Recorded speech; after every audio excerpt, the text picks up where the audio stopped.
नमस्कार, मैं उनिशा। आप देख रहे हैं देश न्यूज का खास कार्यक्रम प्रेस वार्ता, जिसमें दर्शकों हम आपको बताते हैं देश दुनिया की तमाम बड़ी अपडेट, बड़ी खबर, ऐसी कौन सी खबरें जो अखबारों में हेडलाइंस बनी है, सुर्खियों में है और साथ ही साथ सोशल मीडिया में ट्रेंड कर रही है। ये खबर आप तक पहुंचाने के लिए हमारे साथ मेहमान जुड़ चुके हैं। हमारे साथ जय श्रीवास्तव जी जुड़ चुके हैं, एडिटर इन चीफ। सूरज पाठक जी हमारे साथ जुड़ चुके हैं, एडिटर। प्रवाल सक्सेना जी हमारे साथ जुड़ चुके हैं, पॉलिटिकल एडिटर।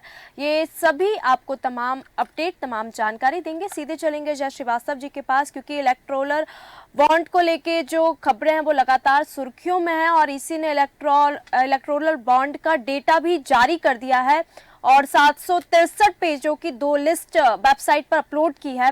इसको लेके और क्या जानकारी है, सर हमारे दर्शकों को बताएं। देखिए, जो इलेक्टोरल बॉन्ड वाला मामला है, ये शुद्ध रूप से चंदा लेना और चंदा देने वाला मैटर है जी। इसमें ये देखा गया है कई प्रकार के जो लोग हैं जिनको आमतौर पे समाज स्वीकार नहीं करता है उनके कार्यों को। बिल्कुल। बावजूद इसके उन लोगों ने बड़े पैमाने पे पॉलिटिकल पार्टीज को चंदा दिया। जी। अब जो कि खुलासा हो चुका है कि चंदे में कौन कौन शामिल है, लेकिन किसने कितने कितने पैसा दिया है पूरा डेटा अभी आया नहीं है। जी। लेकिन ये बात सही है कि चुनाव आयोग ने जो निर्धारित समय कोर्ट ने दिया था उसके एक दिन पहले ही तमाम डेटा सार्वजनिक कर दिया है। जी। ऐसी स्थिति में भले ही इस पर कोई कार्रवाई हो या ना हो कि पहले कौन ने किसको कितना पैसे दिए, इन पैसे का कहाँ उपयोग हुआ, लेकिन अब जो चंदा लेने वाले पार्टियां है ये सतर्क हो जाएगी कि ये सार्वजनिक होने पर आम जनता के नजर में छवि बिगाड़ सकती है। जी। कुछ चीजें जो है, जैसे मेगा ग्रुप ने 1200 करोड़ रुपए का चंदा दिया। जी। तो कोई कंपनी यदि कोई चंदा देता है किसी पार्टी को, तो निश्चित रूप से उसके रिटर्न गिफ्ट के रूप में जो काम वो कंपनी करती है, जी। उस काम को बेहतर और बढ़ावा देने के लिए सरकार की मदद लेते हैं। जी। यही पर जो है दिक्कत है चंदा देने वालों के लिए और राजनीतिक पार्टियों के लिए। ये दिक्कत इसीलिए है क्योंकि मान के चलिए कि किसी ग्रुप ने चंदा दिया है और उन्होंने कोई मांग रखी, तो उस मांग पर पार्टी को विचार इसीलिए करना पड़ता है क्योंकि उसने चंदा दिया या भविष्य में चंदा देने वाला है। बिल्कुल बिल्कुल। तो इसके चलते कई बार अवैधानिक जो है कार्य भी स्वीकृत करना पड़ता है। जी। तो अभी मुझे लगता है जो कि सारे जो कंपनियां हैं इनने चंदा देने के बाद एक्सपोज हो गए कि किसने कितना चंदा दिया है। तो राजनीतिक पार्टी के लिए ये अच्छे दिन तो नहीं कहा जाएगा, लेकिन आने वाले समय में इस चीज से बचने की कोशिश पार्टियां करेगी। जी।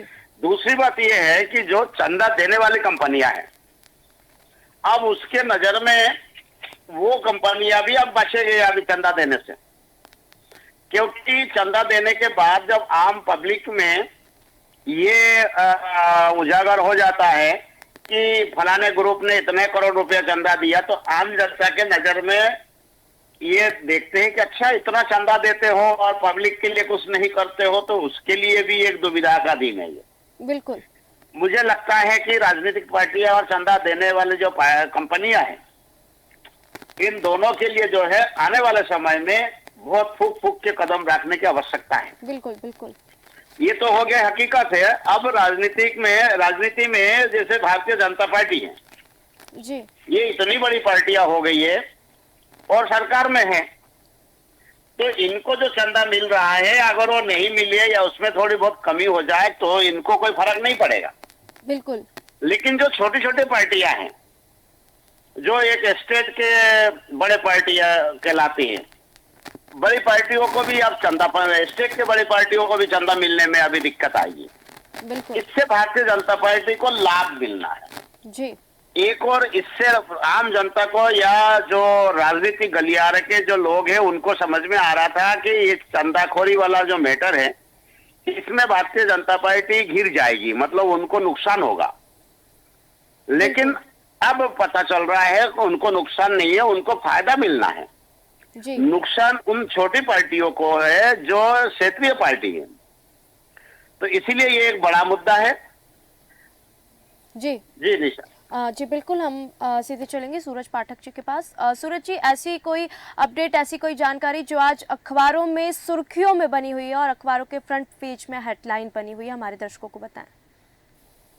देखिए निशा, क्योंकि चुनावी माहौल है और बिल्कुल। ऐसे में हर वो खबर जो जनता से जुड़ी हो, राजनीतिक दलों से जुड़ी हो, महत्वपूर्ण हो जाती है। और आज क्योंकि अभी हमने देखा कि 8 मार्च को जी जब अंतर्राष्ट्रीय महिला दिवस मनाया, तब केंद्र सरकार ने गैस के दामों में 100 रुपए की कटौती की है, कमी की है। और अब 23 माह बाद बिल्कुल। पेट्रोल और डीजल के दामों में 2 रुपए की कमी की है। तो चुनाव के मद्देनजर ये केंद्र सरकार की ये घोषणा भी बहुत महत्वपूर्ण हो जाती है, क्योंकि बिल्कुल। लगभग 23 माह से 2 वर्ष का समय था, तब से जो है स्थिर बनी हुई थी पेट्रोल और डीजल की कीमतें, कोई उतार चढ़ाव नहीं था। लेकिन अब जो है चुनाव से ठीक पहले पेट्रोल और डीजल की कीमतों में 2 रुपए प्रति लीटर की कटौती जो की है, कमी की है, वो जनता पर सीधा असर डालेगी। और ये वो चीजें, चाहे गैस सिलेंडर की बात करें, पेट्रोलियम की बात करें, तो ये वो चीजें हैं जो हर व्यक्ति की जरूरत से जुड़ी हुई चीजें हैं। तो ऐसे में लोकसभा चुनाव के ठीक पहले 2 रुपए प्रति लीटर पेट्रोल और डीजल सस्ता कर देना केंद्र सरकार की ये जो घोषणा है, और ये आज से लागू हो जाएगा। तो केंद्र सरकार की इस घोषणा का सीधा असर जनता पर पड़ने वाला है, मतदाताओं पर पड़ने वाला है। बिल्कुल। हालांकि सवाल ये भी उठ रहे हैं कि 23 माह तक ये कीमतें स्थिर क्यों रखी गई, और चुनाव से पहले कीमतें कम करने का, जबकि यदि सरकार को इससे लाभ हो रहा है और 2 रुपए प्रति लीटर कम करने से उस लाभांश में कोई विशेष असर नहीं हो रहा है, तो ये कीमतें पहले कम क्यों नहीं की गई? इस तरह के कई सवाल भी खड़े किए जा रहे हैं। लेकिन फिर भी जो भी है, बहरहाल जनता के लिए अच्छा है कि चुनाव से पहले 2 रुपए लीटर डीजल और पेट्रोल की कीमतें कम होने से जनता को कुछ तो राहत मिलेगी।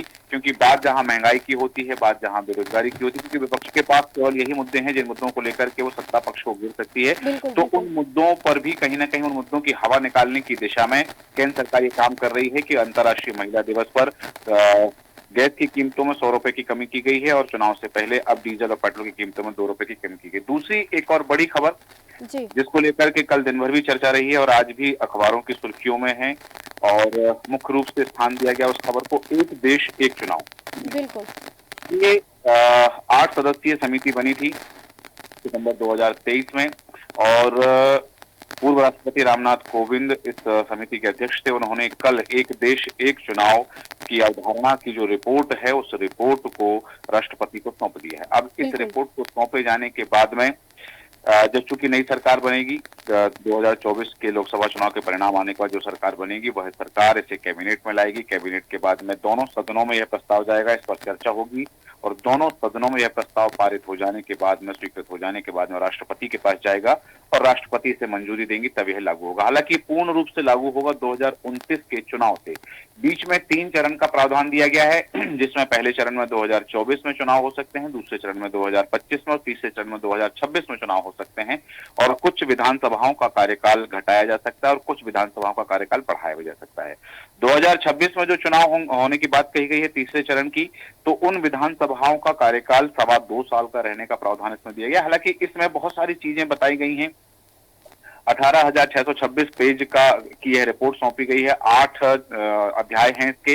लेकिन इन तमाम चीजों के बावजूद अभी भी इसमें बहुत सारी खामियां बताई जा रही हैं। हालांकि ये बताया गया है कि यदि एक देश एक चुनाव की अवधारणा लागू होती है, जैसा कि इसमें उल्लेखित भी है और देश की जनता जानती है कि 1970 में जब लोकसभा भंग हुई थी, 1968 और 1969 में कुछ राज्यों की विधानसभा भंग हो गई थी, उसके पहले तक देश में एक देश एक चुनाव की अवधारणा लागू थी। लेकिन 1970 में लोकसभा भंग हो जाने के बाद से यह परंपरा बंद हो गई थी, यह परिपाटी बंद हो गई थी, और उस परंपरा को फिर से शुरू करने की जो कवायद है, इस कवायद से सबसे बड़ी बात यह है कि आज देश में हम पूरे वर्ष भर, पूरे 12 महीने कहीं ना कहीं चुनाव होते रहते हैं, चाहे वो निकाय के चुनाव हो या विधानसभा के चुनाव हो, और हर 5 साल में लोकसभा के चुनाव हम देखते हैं, तो पूरे देश में होते रहते हैं। आचार संहिता कहीं ना कहीं लगी रहती, तो आचार संहिता के चलते कई शासकीय प्रशासकीय कार्य प्रभावित होते हैं। दूसरी तरफ एक और बात है कि यदि एक साथ सारे चुनाव होंगे तो जनता पर पड़ने वाला आर्थिक बोझ जो है वह कम हो जाएगा। जनता को जो आर्थिक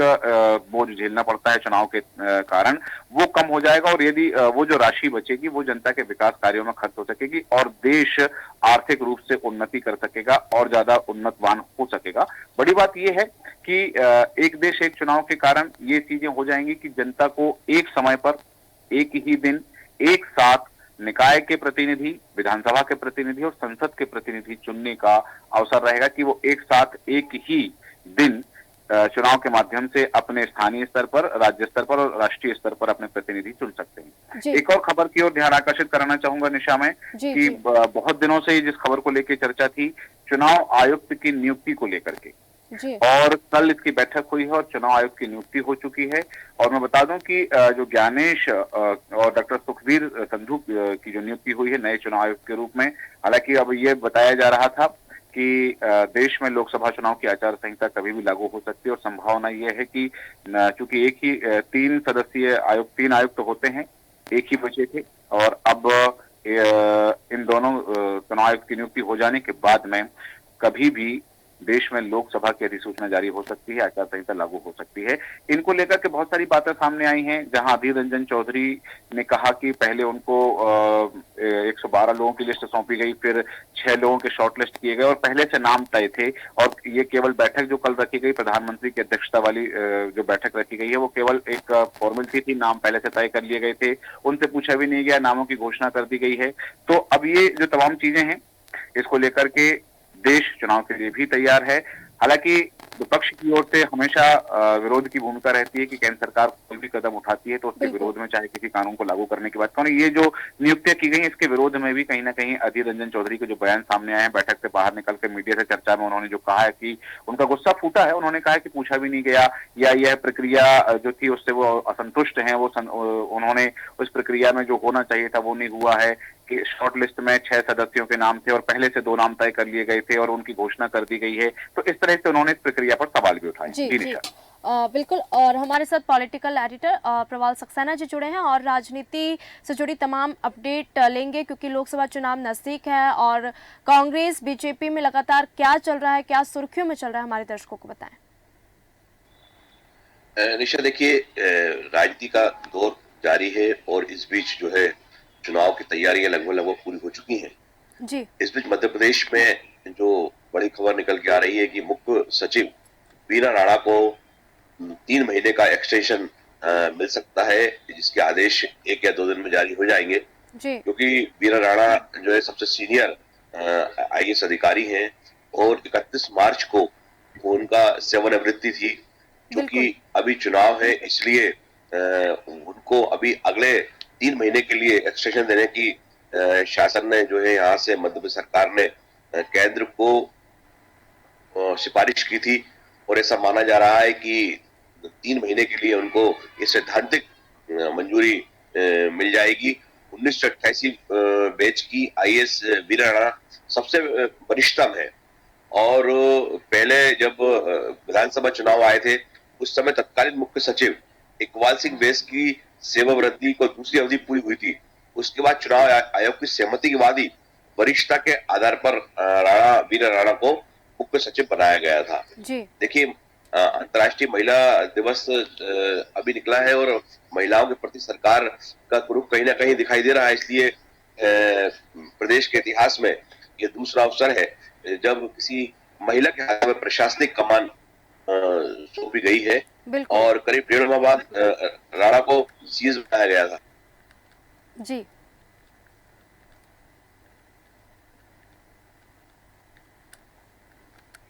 जी। सीधे हम फिर चलेंगे जय श्रीवास्तव जी के पास। जय जी, ऐसी कोई जानकारी, ऐसी कोई खबर जो लगातार सोशल मीडिया में चर्चा का विषय बनी हो और सोशल मीडिया में ट्रेंड कर रही हो, हमारे दर्शकों को बताएं। जी, एक खबर है जो ममता बनर्जी के घायल होने की जो सूचना है, बिल्कुल उस मामले में ये देखा ये जा रहा है, बड़े गंभीर मामला बनता जा रहा है, क्योंकि उनके डॉक्टर ने ये बयान दिया है कि उनको किसी ने पीछे से धक्का दिया है। जी। और ये मामला इसीलिए भी जो है बहुत ज्यादा महत्वपूर्ण है। मैंने पूर्व में भी जो है ये कहा है कि जिस प्रकार जो अकेले अविवाहित जो बड़े नेता है उनके साथ में जो हुआ है इतिहास में, वो बहुत ही अभी विचारणीय है। और ममता बनर्जी के साथ में इसीलिए उस चीज को जोड़ के देखा जा रहा है, क्योंकि जयललिता के साथ में जो हुआ, उनके साथ में रहने वाले जो व्यक्ति है, महिला है, उसी ने उनकी हत्या कर दी। इसी प्रकार से जॉर्ज, उनको भी जो है घर में किडनैप करके रखा गया, उसके बाद उनके मृत्यु हुई है।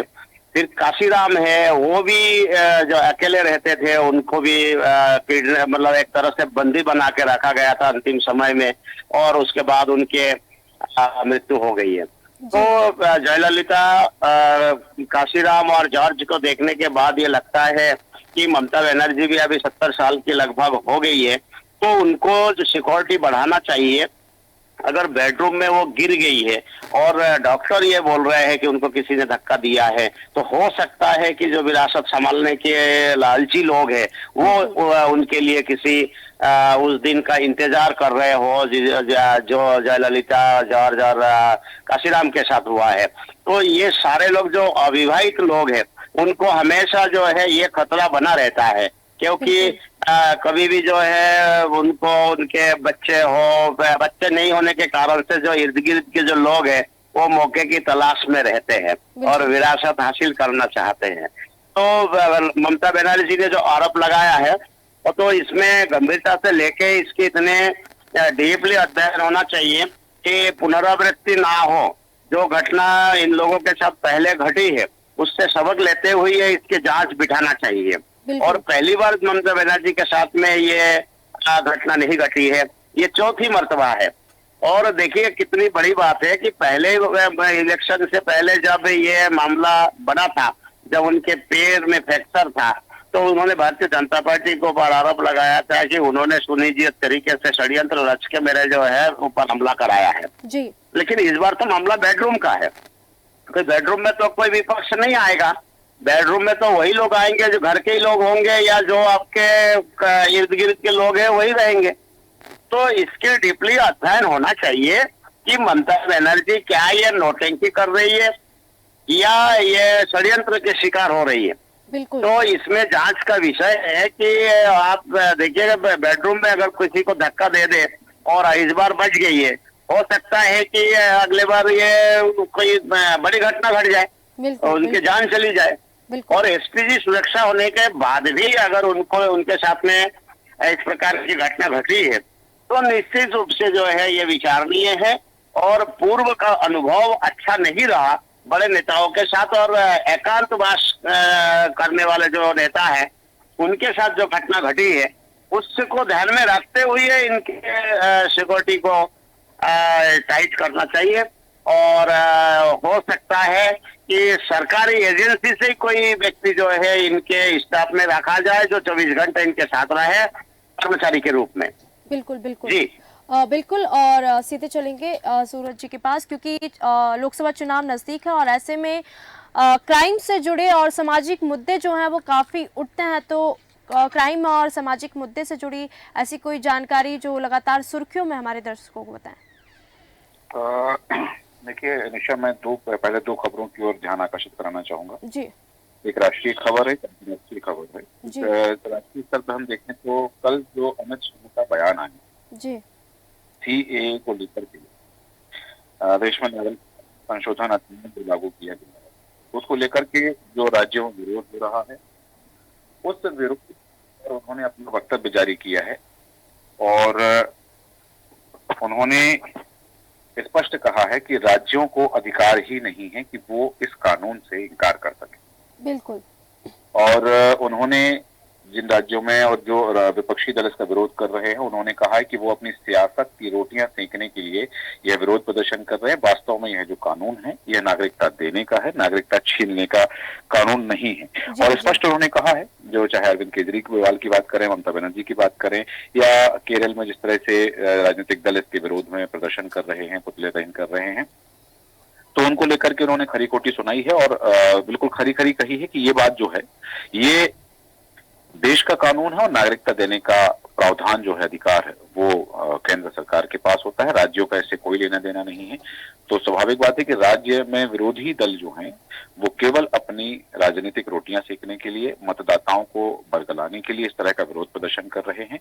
और इस विरोध प्रदर्शन के कोई मायने नहीं है, क्योंकि यह केंद्र का अधिकार और केंद्र सरकार इसे कानून के रूप में देश में लागू कर चुकी। दूसरी एक खबर अंतर्राष्ट्रीय स्तर पर यदि बात करूं कि रूस में राष्ट्रपति का चुनाव आज से प्रारंभ हो रहा है और पुतिन के सामने 3 प्रत्याशी हैं। यहाँ एक बड़ी विडंबना देखनी होगी इन चुनावों की, क्योंकि जैसा कि पहले के परिचर्चा में हमारे एडिटर इन चीफ जय श्रीवास्तव जी ने कहा है कि केवल भारत में जब लोकसभा चुनाव होते हैं तब नहीं, बल्कि उन चुनावों के साथ में, भारत के चुनावों के साथ में अन्य देशों में चुनाव होते तो पूरी दुनिया की नजर उन चुनावों पर होती है और पूरी दुनिया भारत, क्योंकि विश्व का सबसे बड़ा लोकतंत्र है, तो इस लोकतंत्र के महापर्व यहाँ चुनाव को देखने तो आती है और इस पर नजर रखती है। लेकिन हम ये भी देखते हैं, क्योंकि हमारी जो विदेश नीति है, हम देखते हैं कि राजनीति में केवल स्थानीय राजनीति या राष्ट्रीय राजनीति नहीं, अंतर्राष्ट्रीय संबंधों का भी आधार देखा जाता है कि कौन सा राजनीतिक दल, कौन सा राजनेता अंतर्राष्ट्रीय संबंधों में किस पैमाने पर खरा उतरा है। तो कहीं ना कहीं हमें दृष्टि इन पर भी रखनी पड़ती है। अभी अमेरिका के चुनाव की बात हुई थी कुछ समय पहले और अब आज हम रूस के चुनाव की बात कर रहे हैं, क्योंकि वहां आज से चुनाव प्रारंभ हो चुके हैं। यहाँ मैं उल्लेख जरूर करना चाहूंगा क्योंकि भारत और रूस के संबंधों के आधार पर, क्योंकि जैसा कि बाइडेन ने एक बयान दिया था कि हम चाइना को सबक सिखाने के लिए भारत से मजबूत संबंध रखेंगे, चाहे व्यावसायिक संबंध हो, राजनीतिक संबंध हो, आर्थिक संबंध हो। तो इन बातों को लेकर के पूरी दुनिया में चर्चा हुई और चूंकि भारत और रूस के संबंधों को लेकर के भी जो तमाम चर्चाएं रही हैं पूरी दुनिया में, तो इस बात पर भी दृष्टि पूरी दुनिया की नजर रहेगी कि रूस के चुनाव का परिणाम क्या होता है। और जैसे कि आपने कहा कि क्राइम की जो खबरें हैं, तो बहुत सारी ऐसे समाचार हैं, हालांकि स्थानीय स्तर पर अलग अलग छोटी छोटी घटनाएं जरूर होती हैं, लेकिन राष्ट्रीय स्तर पर फ्रॉड की कुछ घटनाएं हैं। और आज तो पूरी दुनिया की नजर सिर्फ इसी बात पर है, जैसा कि चर्चा के सबसे शुरुआत में हमारे एडिटर इन चीफ जय श्रीवास्तव जी ने कहा था, चंदे को लेकर के पूरी दुनिया की नजर है। अब जो चीजें आना बाकी हैं उसको लेकर के, वो कब तक सार्वजनिक होंगी ये देखना दिलचस्प होगा। जी निशा। जी बिल्कुल, फिर से सीधे चलेंगे प्रवाल जी के पास, क्योंकि राजनीति से जुड़ी खबरें उनसे जानेंगे, क्योंकि प्रवाल सक्सेना जी, जैसा कि मैंने कहा था कि लोकसभा चुनाव नजदीक है और ऐसे में कांग्रेस बीजेपी में लगातार क्या चल रहा है, क्या नया आया है, क्या नई अपडेट है, हमारे दर्शकों को बताएं। देखिए, भारतीय जनता पार्टी और कांग्रेस दोनों ही दलों में अब जो है प्रत्याशियों को लेकर चर्चाएं शुरू हुई है, कयास शुरू हो गए हैं। खासकर जहां भाजपा ने मध्य प्रदेश में 29 के 29 लोकसभा सीटों के प्रत्याशियों का ऐलान कर दिया है। जी जी। ऐसे में अब कांग्रेस के समक्ष सबसे बड़ी चुनौती ये है कि वो जो उनकी शेष बची 29 सीटें हैं उस पर कितनी जल्दी प्रत्याशी घोषित करती है, और वो प्रत्याशी घोषित की आती है वो कब तक टिक पाते हैं कि नहीं टिक पाते हैं, कि क्या स्थिति बनती है।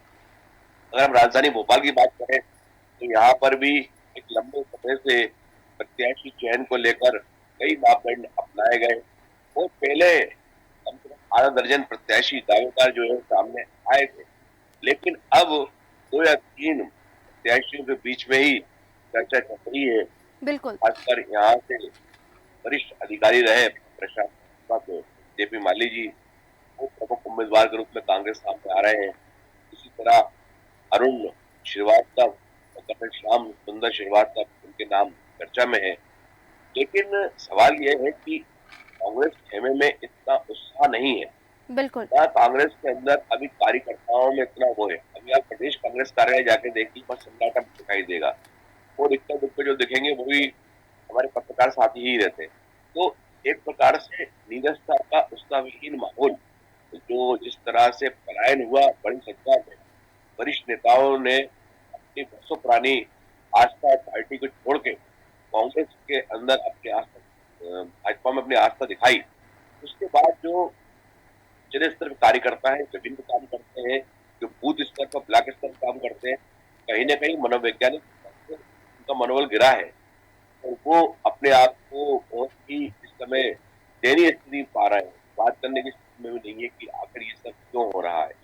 तो भाजपा के अंदर जो प्रत्याशी है उन्होंने राजधानी की बात करें या अन्य बात करें, घरों घर दस्तक शुरू कर दी है वो मोदी सरकार की जो कल्याणकारी योजनाएं हैं उनको लेकर, पैम्पलेट को लेकर बराबर जा रहे हैं। महिलाओं संबंधी जो घोषणा है, किसानों संबंधी जो घोषणा है, उन सबको बखान कर रहे हैं और जी जी बाकायदा बूथ स्तर पर उनकी मीटिंगें हो रही हैं। तो इसके अंतर ये है कि एक जगह पूर्ण उत्साह है और दूसरी जगह जो है सन्नाटे हैं। इसको बिल्कुल। लेकर राजधानी के अंदर बड़ी चर्चाएं हैं और किसी को आने वाले दिनों में देखिए होली के बाद किस तरह से सन्नाटा खत्म होगा, ये समझता है। बिल्कुल जी। प्रवाल जी बहुत बहुत धन्यवाद हमारे साथ जुड़ने के लिए, तमाम अपडेट दर्शकों को देने के लिए। जय श्रीवास्तव जी आपका भी बहुत बहुत धन्यवाद। सूरज जी आपका भी बहुत बहुत धन्यवाद तमाम जानकारी देने के लिए हमारे दर्शकों को। तो दर्शकों, प्रेस वार्ता में आज हमने देश दुनिया की तमाम बड़ी अपडेट, तमाम बड़ी जानकारी, ऐसी कौन सी खबरें हैं जो आज अखबारों में हेडलाइंस बनी हुई हैं, ऐसी कौन सी खबरें हैं जो लगातार सोशल मीडिया में ट्रेंड कर रही हैं, और साथ ही साथ राजनीति और क्राइम से जुड़ी तमाम जानकारी हमने आप तक पहुंचाई। प्रेस वार्ता में फिर मिलेंगे नई खबरों के साथ, नई सुर्खियों के साथ। देखते रहिए देश न्यूज। नमस्कार।